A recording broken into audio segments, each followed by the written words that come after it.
J'ai fait ma première chronique sur Twitch il y a quelques semaines. Je vous raconterai l'histoire plus en détail dans une vidéo dédiée que j'ai pas encore eu le temps de monter, mais Salomé, que vous avez déjà vu dans la vidéo sur le design graphique mural, m'a embarqué dans son aventure de l'Héliocast, une nouvelle émission sur Twitch qui parle de vulgarisation, de design, de métier d'art et de plein d'autres thématiques en lien avec le milieu créatif. D'ailleurs, si c'est pas déjà le cas, je vous invite fortement à vous abonner. Je vous mets les liens Twitch dans la description. Ça lui donne de la force et franchement, elle fait un travail de fou sur ce projet. Donc si vous êtes en lien avec le milieu créatif, je pense que ça peut vous plaire. Je vous laisse regarder ça. Je vous laisse avec le replay de ma première chronique sur Twitch, Pickle Design. C'est maintenant.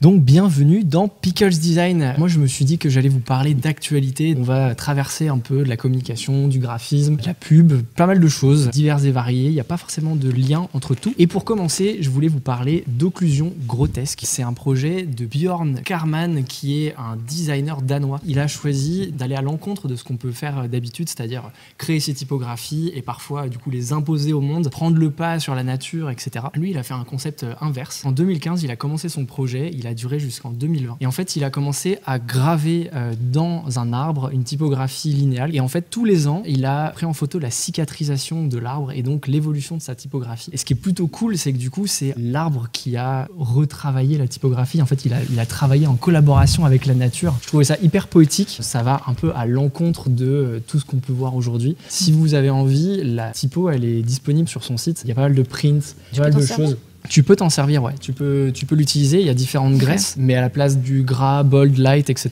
c'est année 1, année 2, année 3, année 4. Et donc, il y a une sorte de déformation. Petit fun fact, sachiez-tu Le sachiez-tu les arbres poussent par le haut. On a tendance à l'oublier, mais en fait, ouais, ils poussent par le haut. C'est-à-dire que, en fait, le tronc va s'élargir, mais en soi, c'est les branches en haut qui poussent, qui s'agrandissent, mais pas comme un humain où tu pars du sol et tu grandis comme ça, tu vois. Ok. Ouais. Non, mais je suis. Ce qui fait que la typographie est élargie et en fait elle est tirée sur le côté. C'est pour ça qu'on ne la voit pas s'étirer vers le haut. On regarderait en détail sur le site. Mais ensuite, je voulais vous parler d'un deuxième truc. C'est quelque chose qui a été annoncé il y a de ça genre 2 mois, un truc comme ça, un peu moins, 1 mois. C'est Back Market qui est rentré dans le giron de l'agence Marcel, agence que j'aime beaucoup. Et je me suis dit que ça allait faire un truc super parce que Back Market, super com, Marcel, super agence de com, ils ont ensemble créé le Hack Market, c'est-à-dire que pour la journée de la Terre, Back Market a communiqué dans les Apple Store de 7 villes du monde. Ils ont créé une sorte de balise que vous avez à l'écran pour hacker le airdrop, donc l'échange natif de messages de Apple. Ce qui fait que vous voyez tous les lignes d'iPhone qui sont présentes dans les Apple Store pour démonstration. En fait, les gens, quand ils prenaient un téléphone à la main, ils recevaient une petite pop-up de airdrop disant « Back Market, vous partagez un lien ».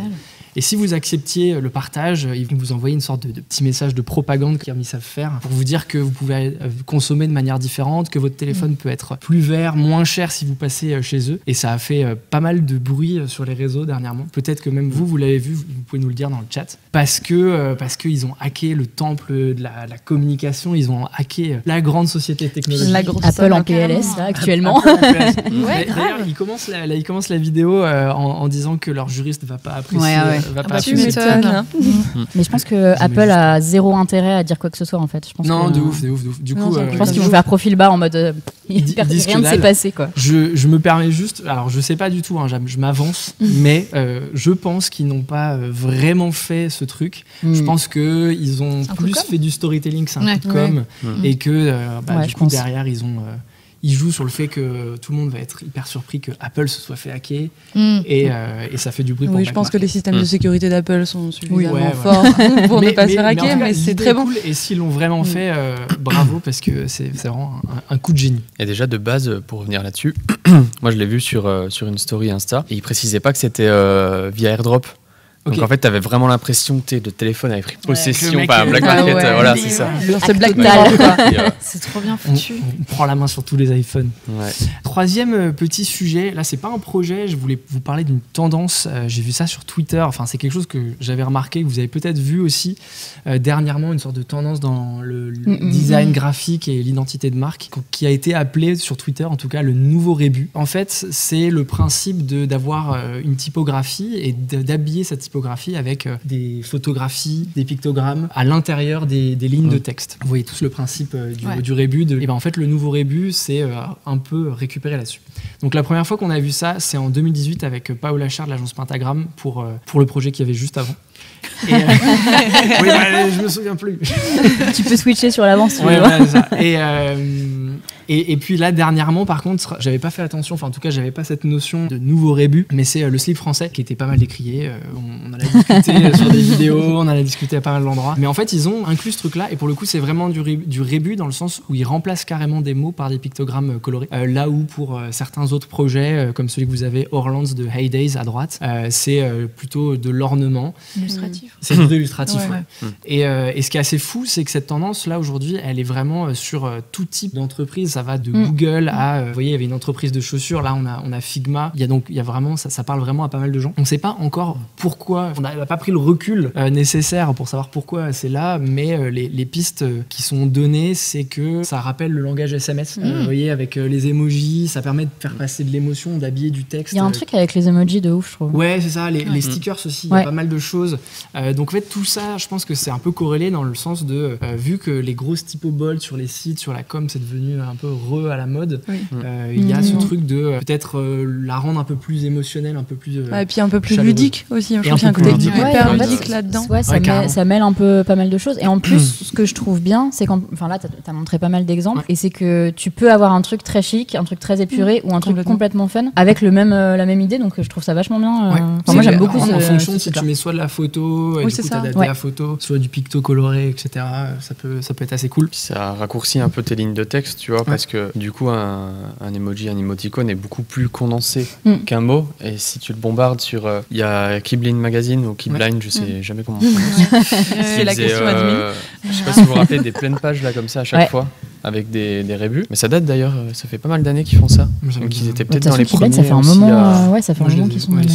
Et c'est super cool parce que moi qui suis pas un gros lecteur, tu vois, ça t'accroche tout de suite. Moi parce que t'as des posts, et tu prends plaisir à lire, je trouve. Ça apporte un petit côté fun. Mais t'as le sens en fait. Tu comprends déjà le sens des mots sans avoir à lire, quoi. Ouais, et puis au-delà de la typo, ça te met dans l'univers. Ouais, c'est une accroche visuelle directe. Tout de suite, tu peux comprendre l'émotion, l'univers graphique. Après, faut faire attention aussi. Alors là, j'ai l'exemple Keio. Ça peut être un peu le bordel aussi, quoi. Là, c'est trop. Genre, il y a des moments où on sait plus trop ce qu'on est en train de lire. Et dernier truc, il y a quand même des agences, ça je suis pas hyper d'accord, mais il y a des agences qui disent que ça leur permet aussi de communiquer de manière internationale avec, par exemple, toutes les filiales. L'agence Stink, qui a carrément créé avec Dynamo, une fonderie typo, qui a carrément créé une typo de 120 symboles, je crois, qu'ils utilisent dans leur com et tout. Et donc ils disent que ça permet de discuter avec tous les pays du monde là où ils sont présents. Mais t'as pas la frontière de la langue en fait. Ouais, après tu discutes pas juste en images, quoi. Tu vois. Ouais, non, mais t'as quand même une approche, tu peux. Mais je pense que il y a un petit truc, faut que ça mûrisse encore, mais il y a un petit truc. C'est comme les typos emoji en fait. Ouais, carrément.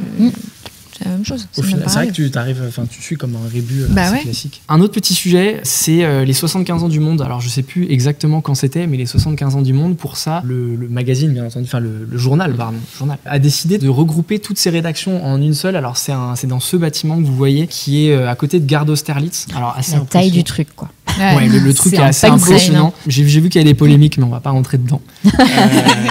Moi, je trouve ça juste impressionnant qu'il y ait genre, je crois, il y a 20 000 facettes de verre. Enfin, c'est un bâtiment assez fou. Ouais. Ah ouais, un truc énorme. Et avec cette forme de pont et tout, enfin, je trouve ça vraiment très beau. Et en fait, l'agence Snohetta, c'est une agence norvégienne, je crois. Ils font à la fois de l'archi et à la fois du graphisme. Donc évidemment, ils se sont occupés de la signalétique. C'est ça qui m'intéressait dans ce projet. C'est qu'en fait, ils sont repartis des caractères, des plombs typographiques qu'on avait lors de l'avènement du début de la typographie. 15e siècle, oui, pardon. 15e siècle. Plomb qui était en plomb et qui, là, du coup, ils ont été retravaillés en bois, donc ça donne une espèce de pâte hyper chaleureuse.